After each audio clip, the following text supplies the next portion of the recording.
আপনার কিডনি নষ্ট হচ্ছে রেগুলার 5টি অভ্যাসের কারণে, কিন্তু আপনি টেরই পাচ্ছেন না। চলুন এই অভ্যাসগুলো জেনে নেই।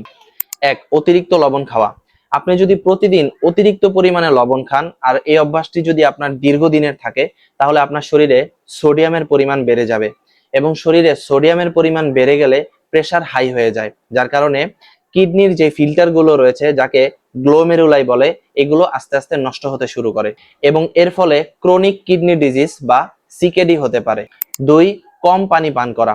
আপনি যদি প্রতিদিন অল্প পরিমাণে পানি পান করেন, তাহলে আপনার শরীরে বিভিন্ন জায়গায় টক্সিন জমা হবে এবং এই টক্সিনগুলো পরবর্তীতে কিডনিতে পাথর হওয়ার কারণ হয়ে দাঁড়ায়। 3. প্রতিদিন ব্যথার ওষুধ বা পেইন কিলার খাওয়া।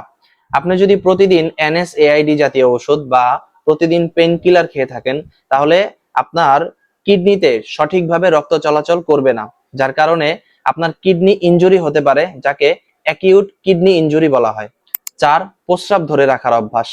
আপনার যদি দীর্ঘদিনের প্রস্রাব ধরে রাখার অভ্যাস থাকে, তাহলে আপনার ইউটিআই বা ইউরিনারি ট্র্যাক্ট ইনফেকশন হতে পারে এবং এই ইনফেকশনগুলো পরবর্তীতে কিডনির দিকে ছড়িয়ে যায়। 5. অতিরিক্ত প্রোটিন জাতীয় খাবার খাওয়া।